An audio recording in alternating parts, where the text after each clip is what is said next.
네, 경제판 돋보기 시간입니다. 애플카가 이제 4년 안에 모습을 드러낼 것 같다라는 보도가 이어지면서 앞으로의 또 자동차 시장은 어떻게 판도가 바뀔지, 그렇다면 투자 전략을 어떻게 세워봐야 될지 오늘 이야기 나눠보겠습니다. 오늘은 브레인코리아 인베스트의 신승용 대표와 함께합니다. 어서 오세요. 네, 안녕하십니까. 네. 블룸버그에서 보도가 됐던 거죠. 이제 뭐 지난주에 핫 이슈 중에 하나였는데 네네. 4년 안에 완전 자율주행차가 애플에서 나온다. 이런 내용이었습니다. 정확히 저희가 어떤 점을 좀 포인트로 잡아보면서 이야기를 해봐야 될까요? 네, 우리 시청자 여러분 이제 뭐 그 제목을 보면서 사실은 애플카 이게 뭐 지난주 이슈였는데 왜 이번 주 그것도 뭐 수요일이나 돼서 다루게 되는가 말씀 좀 의아해하실 수 있을 것 같은데 실제로 이 부분 뭐 아직 살아있는 이슈다라고 분명하게 우리 시청자분께 말씀을 드릴 수 있을 것 같습니다. 애플카 아직 4년이나 남은 부분이고요. 이 모멘텀이 사실상 식었다가 확 달아올랐다가 식었다가 확 달아올랐다 하는 어떤 그런 반복 형태를 향후 3년, 4년간 계속될 수 있습니다. 그렇기 때문에 이번에 설사 기회를 놓쳤다 하더라도 절대 뭐 추격 매수나 공격적인 매수 뭐 이런 쪽보다는 나의 포트폴리오에 조금씩 가격이 쌀 때마다 그리고 어떤 그 옥석을 가려서 넣어 담아두시라라는 의미로 오늘 애플카 주제 준비를 했으니까요. 우리 시청자들 잘 한번 같이 공유를 해봤으면 좋겠습니다. 애플카 앞으로 한 6, 7년 후에 개발을 하겠다라는 그런 이야기가 실제로 뭐 그 올 중반까지도 있었던 것이 사실이었습니다. 그렇죠. 하지만 최근 들어서 이제 4년 정도 후로 2025년 출시하겠다. 근데 여긴 두 가지가 있습니다. 하나는 그냥 전기차가 아니라 자율주행이 가미된 자동차. 이때까지 어떤 그 상황들하고는 조금 다르죠. 테슬라 같은 경우에는 전기차를 먼저 개발했고 그 이후에 자율주행을 앞으로 계속 얹어 나가겠다라는 그런 소위 말하는 투자자들과 소비자들의 희망을 계속해서 품어가고 있는 것이고 애플은 아직 완성차 출시를 안 했습니다. 그러다 보니까 이 두 가지 지금 이제 핫 이슈가 되고 있는 자율주행 부분을 얹혀서 하겠다. 그러면 명확하게 나타납니다. 지금 현재 핫 이슈는 전기 자동차가 절대 아니다라는 이야기죠. 자율주행차가 핫 이슈일 수밖에 없다라는 부분 꼭 생각을 해보셔야 될 것 같고 일단 그에 앞서서 지금 현재 시장의 성장성이 가장 큰 것은 뭐니 해도 전기 자동차 부분이기 때문에 전기 자동차 좀 생각을 해봐야 되는데 전기 자동차 주요국들의 정책 방향성과 절대 무관하지 않다. 최근 이제 그 다들 알고 계시죠? ESG라는 부분, 특히나 ESG 부분 중에서 E에 해당하는 부분이죠. 그 environment 부분 쪽에서 그린화 추구를 계속해서 한다라는 부분과 일맥상통하고 있다라는 점. 그리고 기존의 자동차 시장은 계속해서 전기차로의 전환이 지속된다라는 점. 국제에너지기구에 의하면요. 지금 현재 이 상황, 전기 에너지원 비중이 2020년 기준으로 20%에 불과했습니다. 하지만 2050년까지 그 50%로 급증할 수 있다. 물론 지금 현재부터 약 30년 남았으니까 짧은 부분은 아닙니다. 근데 전 세계 에너지 소비가 얼마만큼 되는지를 생각을 해본다라면 지금까지 20%에 불과한 에너지, 전기 에너지 부분이 50%의 확대. 이 얘기는 탄소 중립, 결국은 최근 탄소 중립 때문에 탄소 중립을 추구하고 있는 중국의 석탄 수입 금지 때문에 사실상 중국의 석탄 수입 금지는 ESG에서도 사실은 발의가 됐죠. 그렇게 되면서 석탄을 겨울에 더 떼지 말자. 좀 때는 겨울 떼서 연료화하는 부분을 좀 축소해 나가자라는 것 때문에 에너지원에서 이게 바뀌게 되고 이 부분은 전기에너지 파동으로 일어났고 전기에너지 파동은 결국은 제조업의 공급망 파동까지 만들어내는 야기시켰다라는 부분을 생각을 해본다라면 앞으로 상당 부분 시장 내 변화가 분명히 예상되고 있다라는 점 생각을 해볼 수 있을 것 같습니다. 말씀 들으면서 생각나는 게 전기차는 사실 이제는 현재 기술로 저희가 봐야 될 것 같고 그걸 또 선도하고 있는 게 테슬라니까 현대차도 그래서 전기차는 좀 늦었다 생각해서 수소 쪽에 좀 힘을 주고 있고 애플도 그런 관점에서 나는 전기차 뛰어넘고 이제 자율주행차 이런 전략을 세운 게 아닌가라는 생각이 드는 게 사실 이제는 소프트웨어도 자동차 기술의 하나의 핵심 기술로 되기 때문에 그런 생각을 해볼 수 있을 것 같아요. 그게 또 애플의 경쟁 우위가 되지 않을까 싶은데 어떻게 보세요? 네, 이렇게 지금 보셔야 되겠죠. 말씀하셨던 대로 사실상 지금 전기 자동차는 그냥 대세입니다. 그렇죠. 그러니까 이미 블루오션이 아닙니다. 레드오션이 됐습니다. 그렇기 때문에 테슬라도 사실상 지금 현재 상당 부분 어려움을 겪고 있는 그런 상황. 여기서 새로운 것이 기존의 전기 자동차에 새로운 것이 첨가가 되지 않는다라면 이는 더 이상 혁신이 아니다라는 부분이죠. 애플이 지금 현재는 세계 1위의 마켓, 시가총액을 구가하고 있는 세계제 1등 기업이긴 하지만 그럼에도 불구하고 이들 여전히 매번 혁신을 해나가는 그런 모습, 혁신이 없고 변화만 나타나게 된다면 그 부분은 시장에서 지금과 같은 멀티플, PER을 줄 수 없는 그런 상황이기 때문에 테슬라도 높은 멀티플을 계속해서 받기 위해서는 지속적인 혁신이 되어 나가야 되겠다. 애플 결국은 지금 완성차 경쟁을 위해서 그들 분명히 자신이 있다라는 그렇기 때문에 발표를 했겠죠.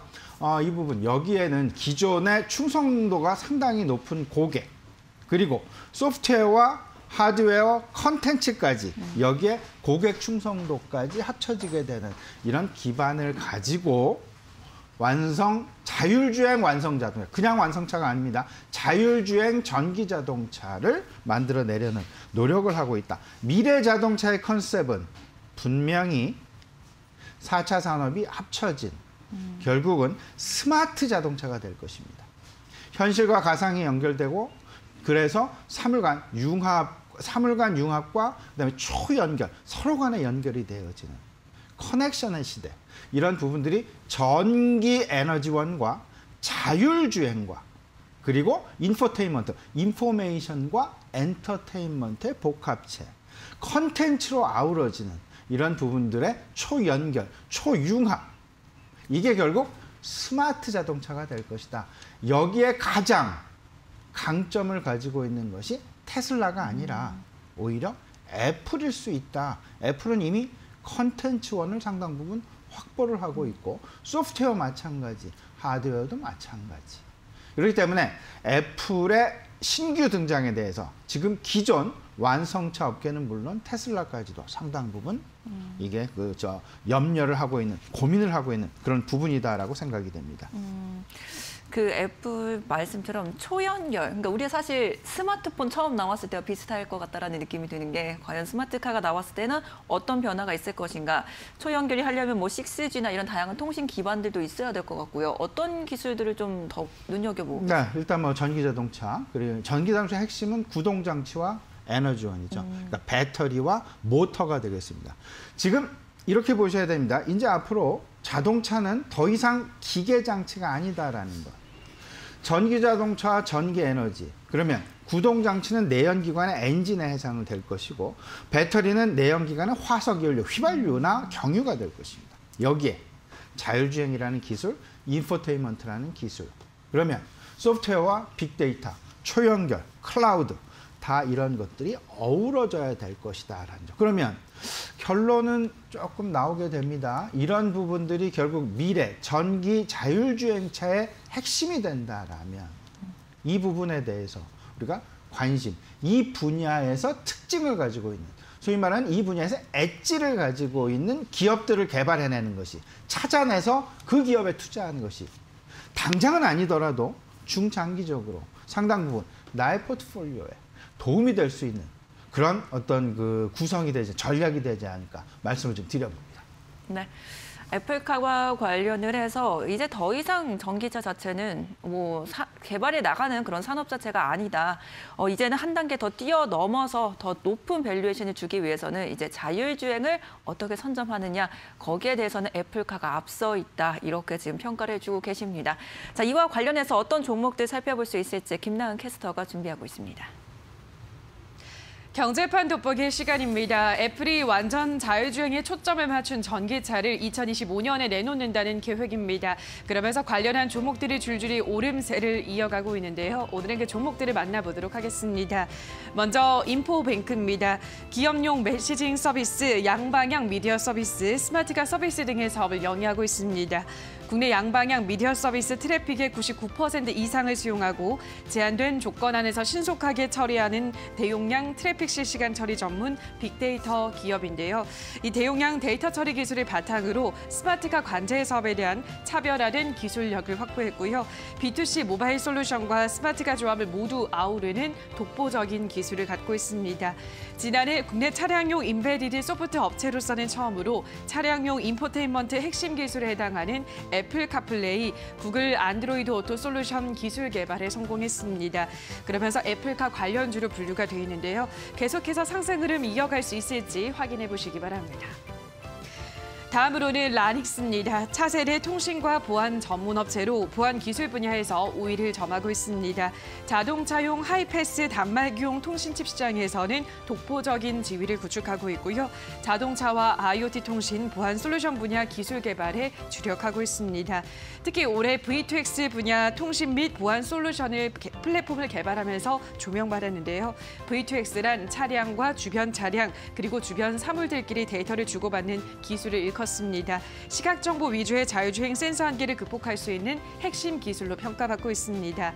라닉스는 꾸준한 개발을 통해서 V2X 기반의 독자적 플랫폼 기술의 경쟁력을 강화하고 해외 경쟁사들과의 경쟁에서도 지지 않겠다는 포부를 드러내고 있습니다. 앞으로의 흐름도 체크해 보시기 바랍니다. 마지막으로는 오비고입니다. 스마트카 소프트웨어 플랫폼 전문 업체로 국내를 비롯한 글로벌 메이저 자동차 업체에 스마트카 콘텐츠를 공급하고 있습니다. 2004년 설립 이후 17년간 스마트카 소프트웨어 시장에서 최고 품질을 확보했고요. 20건 이상의 상용화 실적을 갖고 있고 업계 최고 수준인 104건의 특허도 확보했습니다. 스마트카 소프트웨어 플랫폼 분야 글로벌 3대 기업으로 떠올랐는데요. 내년에는 오비고 자체 브랜드로 차량용 앱스토어 를 출시하고 생태계를 만들어간다는 계획입니다. 플랫폼 수수료는 내년을 시작으로 성장세에 접어들고 중장기적으로는 가장 많은 수익을 내는 수익 창출원이 될 것으로 기대하고 있습니다. 오비고 과연 어떤 성과를 거둘 수 있을지 확인해 보시기 바랍니다. 자, 여기까지 오늘은 자율주행 관련주들 확인하셨습니다. 네, 관련 종목까지 함께 살펴봤습니다. 자, 그렇다면 이 애플카 자율주행 전기차가 과연 이 전기차 시장, 자동차 시장에는 어떤 영향을 줄지 저희도 좀 예측을 해볼 수 있을 것 같은데 어떻게 보고 계세요? 네, 이미 영향 거의 시작을 했다 해도 과언이 아닐 것 같은데 지금 현재 테슬라가 시장에서 높은 어떤 그 성장성을 인정받고 있는 높은 멀티플을 받고 있는 가장 큰 배경, 가장 큰 이유는 뭐니 해도 FSD라는 완전 자율주행, 풀 셀프 드라이빙의 약자가 되겠습니다. FSD.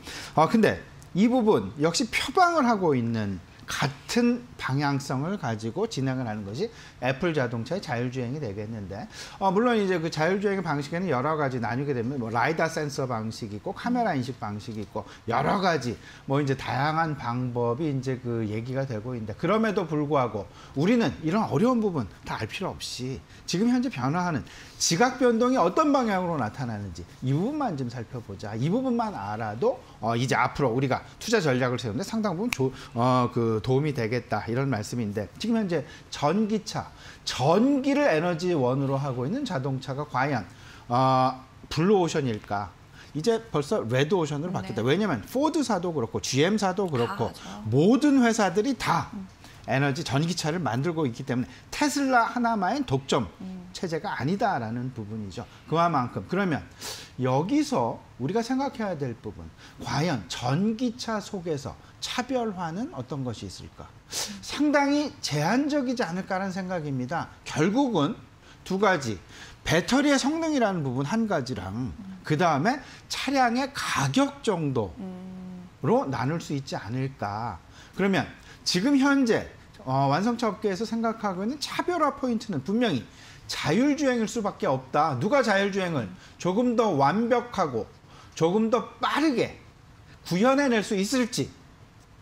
그리고 또 생각을 해볼 수 있습니다. 자율주행이 나타난 이후에는 과연 어떤 것이 자동차 업계에서의 차별화 포인트가 될 것이냐. 거기에는 물론 이제 자율주행도 더 이상 차별화 포인트가 아니다라고 한 시대가 도래하게 된다라면 결국은 디자인이랄지 편의사양이랄지 그리고 크기 그리고 엔터테인먼트를 비롯한 전반적인 컨텐츠의 그런 부분들이 차별화 부분이 담길 수밖에 없지 않겠는가. 더 이상 자동차는 기계 장치가 아니다. 이제는 전자장치다. 근데 장치다 하기에는 장치는 이제 어디에 부착이 된 거니까 움직이니까 전자장비다라고 보는 것이 맞을 것 같습니다. 자동차 지금 현재 우리 그 거래소에서 인식이 되고 있는 인식이 되고 있는 업종 분류는 운송 장비가 되겠습니다. 운송 장비는 크게 기계 장비 속에 들어가 있는 것이고, 근데 이제 과연 운송 장비를 기계 장비로 봐야 될 것이냐? 더 이상 기계가 아니다. 전자 제품이다.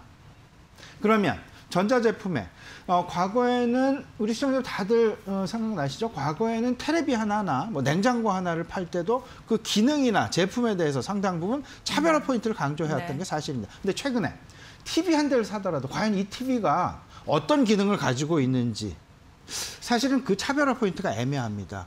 소비자 입장에서 그 TV 제품을 살 때, 매수할 때, 통상 가장 갖는 차별화 포인트는 결국 브랜드라는 것 한 가지와 TV가 과연 55인치냐, 65인치냐, 75인치냐, 아니면 30인치냐, 이 정도만 파악을 하는 거지. 과연 이거는 뭐가 어떻고, 이건 뭐가 어떻고, 자동차도 이제는 전자장비로 변화되어 간다라면 이런 차별, 지금 현재까지 갖는 엔진의 성능이랄지, 미션의 성능이랄지, 이런 부분에서의 차별화 포인트가 절대 아니라 이제는 디자인과 어떤 그 제품의 크기 정도로 네. 제한될 수 있다. 그렇다면 앞으로 애플이 가지고 가는, 그리고 테슬라가 가지고 가는 기존의 완성차 업종이 가지고 가는 자율주행, 더 이상 차별화 포인트는 브랜드나 어떤 디자인 이런 정도 외에는 차별화 포인트 찾을 수 없을 것 같아요. 그렇다면 이 부분은 상당 부분 레드오션으로 빠질 수밖에 네. 없다라는 쪽으로 이해를 해야 되겠죠. 자동차가 갖는 전통적인 성능 자체는 사실 평준화가 될 것이다 이렇게 보고 계시는데 저희가 그러면 이 자율주행 관련해서 고민이 두 가지가 있어요. 아직 전기차도 안 봤는데 애플의 완전 자율주행 전기차 가능한가? 주가도 사실 관련주 보면은 힘이 막 빠지는 모습들이 나오고 있거든요. 어떻게 대응해봐야 될까요? 저는 그냥 이렇게 생각합니다. 추격 매수는 절대 하지 마셔라. 왜냐하면 이게 단기간에 이번 대통령 선거와 유사합니다. 대통령 선거는 단기간에 끝나고 맙니다. 근데 이거는 4년, 5년 계속될 이슈이기 때문에 언제든지 살 기회가 있다. 계속해서 상승만 하는 것은 아니다. 저점일 때, 힘이 빠졌을 때 매수해서 나의 포트폴리오에 비중을 내려나가면서 계속 관심을 가져나가는 그런 전략이 뚜렷하게 나에게 맞는 그런 전략이 아닐까 생각이 됩니다. 네. 애플카와 관련해서 전기적인 자동차 시장의 변화 어떻게 이루어질 것인가 여기에 대한 이야기 나눠봤습니다. 이제 전통적인 성능 자체는 평준화가 되는데 브랜드 그리고 어떤 장비, 전장 장비를 통해서 기능을 구현하는가가 결국은 차별점이 될 것이고요. 중장기적인 접근을 해보자. 앞으로 시간이 많이 남았으니까 추격 매수보다는 조금 더 장기적인 포트폴리오로 관리를 해보시길 바랍니다. 지금까지 칭승용 대표와 함께했습니다. 감사합니다.